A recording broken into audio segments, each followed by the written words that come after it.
स्वागत करती हूँ आप सभी का। आज की इस वीडियो श्रृंखला में हम ये जानेंगे कि महानवमी या महाअष्टमी के दिन करना चाहिए कन्या पूजन, किस दिन करना हमारे लिए ज़्यादा फ्रूटफुल रहेगा।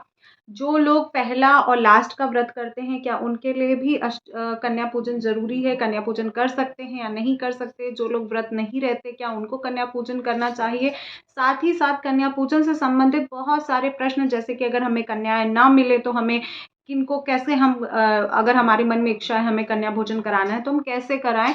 साथ ही साथ एक और महत्वपूर्ण प्रश्न मिलता है कि पीरियड्स आ जाए तो हम कैसे कन्या को अगर निमंत्रण दे दिए तो क्या भोग उनको खिलाएँ? एक और भी प्रश्न मुझे मिलता है जो सबसे ज़्यादा महत्वपूर्ण है, ये कि कन्या पूजन में कितने वर्ष की बच्चों को बुलाना चाहिए? क्या इसका विधान है और इसका क्या फल है? सबसे महत्वपूर्ण चीज़ मैं आपसे यही शेयर करूँगी, कन्या पूजन का महत्वपूर्ण फल क्या है? ये मैं आज आपसे इस वीडियो के दौरान शेयर करूँगी। नमस्कार दोस्तों, स्वागत करती हूँ आप सभी का। आप सभी को नवरात्रि पर्व की ढेर सारी शुभकामना, मंगल कामना। और आज की इस वीडियो में शुरू करने से पहले आप सभी से निवेदन करूँगी कि अगर आप चैनल पे पहली बार विज़िट कर रहे हैं तो प्लीज़ चैनल को सब्सक्राइब कर लीजिए। आप लोग वीडियो देखते हैं मगर चैनल को सब्सक्राइब नहीं करते, तो प्लीज़ चैनल को सब्सक्राइब कर लीजिए। और अगर वीडियो कहीं पे भी किसी भी रीज़न पे पसंद आए तो लाइक शेयर ज़रूर कीजिएगा। तो चलिए समझते हैं कि नवरात्रि का महापर्व, जिसमें हम हवन और जो कन्या पूजन है, ये विशेष 2 चीज़ें हैं जो हमें नवरात्रि के अंत में यानी नवरात्रि की समाप्ति पर करना चाहिए। तो हवन से रिलेटेड भी डिटेल वीडियो मैं आपसे शेयर करूँगी, आप उसको भी चेकआउट कर लीजिएगा। और आज की इस वीडियो में कन्या पूजन पर हम चर्चा करेंगे। देखिए, कन्या पूजन बहुत ही महत्वपूर्ण है। तो सबसे पहला कि कन्या पूजन हमें किस दिन करना चाहिए? अष्टमी के दिन करना चाहिए या नवमी के दिन करना चाहिए? तो देखिए, कन्या पूजन आप अष्टमी को भी कर सकते हैं, आप नवमी को भी कर सकते हैं। ठीक है, दोनों दिन में आप किसी भी दिन कर सकते हैं। उसके बाद नेक्स्ट प्रश्न आता है कि हवन पहले करें या कन्या पूजन पहले करना चाहिए? दोनों ही विधि आप कर सकते हैं, या तो आप हवन पहले कर सकते हैं या तो कन्या पूजन भी आप पहले कर सकते हैं। जैसे आपको कन्याएं अरेंज हो जाए आप वैसे कर सकते हैं। ठीक है। उसके बाद तीसरा जो प्रश्न आता है, कन्या पूजन में कितने वर्ष की बच्चियों को शामिल करें? तो कन्या पूजन का जो विधान बताया गया है, मैंने ऑलरेडी आपसे शेयर किया है कि कितने वर्ष की कन्या को क्या गिफ्ट देना चाहिए, कितने वर्ष की कन्या को क्या करना चाहिए, सारा आप चेकआउट कर सकते हैं। तो 10 वर्ष की आयु की बच्ची को आप कन्या पूजन के लिए निमंत्रण दे सकते हैं। नेक्स्ट, पीरियड से संबंधित कुछ प्रश्न ले लेते हैं। पीरियड्स में आप किस दिन कन्या पूजन में कन्याओं को खिला सकते हैं? तो देखिए, पहला, दूसरा, तीसरा। पहला दूसरा दिन हो तो आप नहीं कर सकते, तीसरे दिन हो तो आप बाल धो के भोजन बना के खिला सकते हैं, उसमें कोई समस्या की बात नहीं है। आप जो भोजन बनाएंगे उसको कोई और गंगा जल से शुद्ध करके भगवान जी को भी चढ़ा सकता है, यानी देवी माँ को भी चढ़ा सकता है। ठीक, पीरियड से संबंधित प्रश्न क्लियर हो गया। अब नेक्स्ट हम बात कर लेते हैं कि अगर पहला दूसरा दिन है तो हम कैसे करें? बस कन्याओं को निमंत्रण दे दिया है तो ऐसी अवस्था में आप जलेबी, मार्केट से जलेबी मंगवा सकते हैं। जलेबी और दूध आप खिला सकते हैं। साथ ही साथ फल फल आप दे सकते हैं, जैसे सेब हो गया, केला हो गया, बच्चे बहुत पसंद करते हैं तो ये कर लेना चाहिए। उसके बाद नेक्स्ट प्रश्न ले लेते हैं, पैकेट फूड। पैकेट फूड बहुत सारे लोग देते हैं, जैसे कि चॉकलेट देते हैं, जैसे कि कुरकुरे, चिप्स का नमकीन देते हैं, ये सारी चीज़ें भी मैं देखती हूँ, तो ये चीज़ें नहीं देनी चाहिए आपको।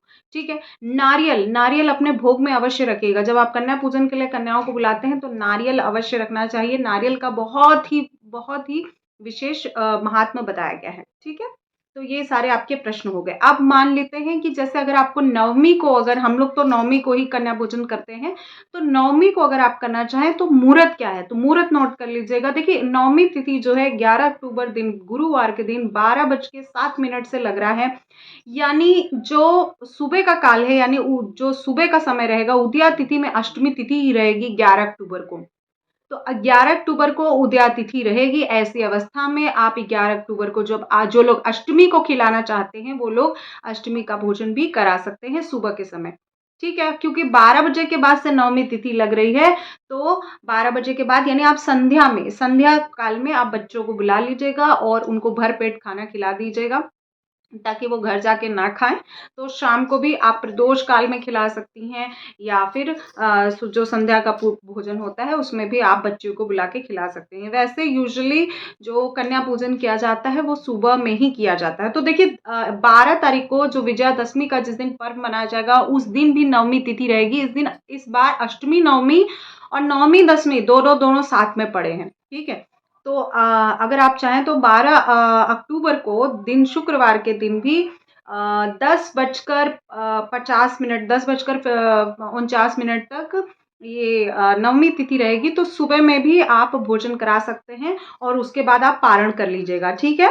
दसवीं को यानी कि 12 अक्टूबर को मैं इस वीडियो में आपसे शेयर कर दे रही हूँ कि पारण मुहूर्त कब रहेगा। देखिए, पारण मुहूर्त आपका 12 अक्टूबर को रहेगा। 12 अक्टूबर को आप बढ़िया से कन्या पूजन करा लीजिएगा 11-12 बजे तक। उसके बाद आप पारण कर सकते हैं और उससे कन्या पूजन के बाद आप चाहें तो हवन भी कर सकते हैं, क्योंकि अगर सुबह में आप बच्चियों को बुला लेंगे तो आप हवन के लिए आपको टाइम मिल जाएगा। हवन आप 1 घंटे में आराम से कर सकते हैं। मैंने एक शॉर्ट वीडियो अपलोड की है, उसको आप ध्यान से समझ लीजिएगा। अब नेक्स्ट समझते हैं कन्या पूजन की विधि क्या होती है, कैसे करना चाहिए कन्या पूजन। देखिए, सबसे शॉर्टकट मैं तरीका आपको बता रही हूँ। जब भी आप कन्याओं को बुलाएं, उससे पहले उतने स्थान को 9 कन्या, हाँ, कन्याओं की संख्या पे भी प्रश्न था, अभी मुझे याद आ गया। देखिए, कन्या आप 1 कन्या को खिला सकते हैं। 9 कन्या नहीं मिल रही है, आपके घर में बेटी है तो 1 कन्या को भी आप खिला सकते हैं, 5 कन्या को खिला सकते हैं, 7 कन्या को खिला सकते हैं, 9 कन्याओं को खिला सकते हैं और 11 कन्याओं को भी खिला सकते हैं, ठीक। अगर आपको कन्या बिल्कुल न मिले तो आप 9 कन्याओं के निमित्त 9 जगह पर दान निकाल के वो आप सिद्धिपीठ में दान कर दीजिए, ठीक है। नेक्स्ट आप क्या कर सकते हैं, सिद्धिपीठ में दान पैसे भी कर सकते हैं। उसके अलावा लोग 5 किलो 10 किलो आटा हो गया, घी हो गया, जो भंडारा चलता है उसमें भी आप दान कर सकते हैं। ये मैंने ऑलरेडी शेयर किया है कि पितरों के निमित्त भी शक्तिपीठ में, सिद्धिपीठ में दान दिया जाता है। तो आप देख लीजिएगा आपको कहाँ दान करना है, कितना दान करना है, उसके हिसाब से आप दान कर सकते हैं। उसके बाद अगर आपको 1 कन्या मिल रही है तो 1 कन्या को भी आप खिला सकते हैं। अगर आपको कोई नहीं मिल रहा है तो आप छोटी छोटी पूड़ियाँ बनाइएगा। 18 पूड़ियाँ बनाते हैं हम लोग, 2-2 के संख्या में 9 जगह लगाते हैं। उसके ऊपर चना रखते हैं, जो चना बनाते हैं वो रखते हैं, खीर रखते हैं, लौंग, इलायची, बताशा, दही, इतना रख के 9 जगह 9 जगह 9 माता को, जहाँ पे हमारा मंदिर होता है, हम पूजा कर रहे होते हैं, वहां अर्पित कर देते हैं। उसको अर्पित करने के बाद कुछ जो होता है उसमें से गऊ को खिला देते हैं, कुछ जो होता है अपने आसपास दान कर देते हैं, जैसे जो वर्कर होते हैं उनको दान कर देते हैं, और बाकी जो थोड़ा बहुत बचता है तो घर में प्रसाद के रूप में उसको ग्रहण भी कर सकते हैं। तो इस तरह से भी आप कर सकते हैं और पैसे निकाल के आप मंदिर में दान दे दीजिएगा, ठीक है। और अगर गिफ्ट आइटम दान देना चाहते हो तो वो भी 9 जगह निकाल के कन्याओं को दान दे सकते हैं। तो इस प्रकार से कन्या पूजन कर सकते हैं। कन्या पूजन की विधि मैं बता रही थी। देखिए, जहाँ पर भी आप कन्या पूजन करें उस एरिया को सबसे पहले गंगा जल से पवित्र करें। उसके बाद गंगा जल से पवित्र करने के बाद आप जो देवियाँ आएँगी, जो बच्चे आएँगे, उनका पैर धुलाएँ, पैर धुलाने के बाद उनको आसन दें, आसन पे बैठाने के बाद उनको आलता ज़रूर लगाएँ। देखिए, आलता का बहुत महात्म्य है, तो आलता ज़रूर लगाएँ। उसके बाद उनको आजकल चुन्नी वगैरह तो कोई लेता नहीं है, तो आप रुमाल जो है रेड कलर की लेके उनको सर पे डाल दीजिएगा। उसके बाद उनको भोजन कराइएगा। भोजन देखिए उनके एज के हिसाब से जितना वो खाएँ, उसके हिसाब से आप खिला दीजिएगा। जो भोजन बनेगा वो पूर्णतः सात्विक बनेगा, बिना लहसुन प्याज के बनेगा और उसमें किसी भी प्रकार का कोई, आप देख लीजिएगा, अशुद्धि ना हो। और उसके बाद देखिए पूड़ी पूड़ी बनती है हमारे यहाँ पर। पूड़ी लोहे की कढ़ाई चढ़ती है, क्योंकि इतने दिन तक लोहे की कढ़ाई नहीं चढ़ती है, ना तो पितृपक्ष में, ना तो इस नवरात्र में। तो महादशमी के दिन आप लोहे की कढ़ाई हमारे यहाँ चढ़ती है, तो लोहे की कढ़ाई पे आपको पूड़ी बनाना है, हलवा बनाना है, और या हलवा की जगह आप खीर भी बना सकते हैं, आपके यहाँ जो बनता हो। हमारे यहाँ हलवा बनता है और उसके ऊपर चना, हम जो है चना पका के घुघरी टाइप का बना के उसको खिलाते हैं बच्चों को। इसके अलावा आप जैसे दही बड़ा बहुत से लोग बनाते हैं, आप अपने हिसाब से, अपने एरिया के हिसाब से कर लीजिएगा। तो ये इसके बाद जब कन्या जा रही हों तो उनको दक्षिणा अवश्य दीजिए, उनका पैर अवश्य छूइए, उनसे आशीर्वाद अवश्य लीजिए। जो लोग 9 दिन का व्रत करते हैं उनको कन्या पूजन ज़रूर करना चाहिए। जो लोग पहला दूसरा करते हैं उनके लिए कोई नियम नहीं है, वो चाहे तो करें चाहे तो ना करें। जो करते ही नहीं है उनका तो कोई बात ही नहीं है, ठीक है। जिन्होंने कलश स्थापना की है उनको भी कन्या पूजन करना करना बहुत ज़रूरी, जिन्होंने नहीं की है उनको भी कन्या पूजन करना ज़रूरी है। जिन्होंने अखंड दीप जलाया है, सप्तशती पाठ किया है, सप्तशती पाठ के लिए मैं विशेष करूँ बोलूँगी कि सप्तशती पाठ अगर आपने किया है 9 दिन के माध्यम से और आप लोगों ने सुना भी है, पसंद भी किया है, तो आप देखिए, आप 9 कन्या को ज़रूर से ज़रूर आप भोग लगाइए, ज़रूर से ज़रूर 9 कन्या को बुलाइए घर पे और उनको पूजन करवा सकते हैं। तो ये थी महत्वपूर्ण जानकारियाँ, विशेष मुहूर्त और कन्या पूजन से संबंधित कुछ संक्षिप्त जानकारियाँ। उम्मीद करती हूँ आप सभी को पसंद आई होगी।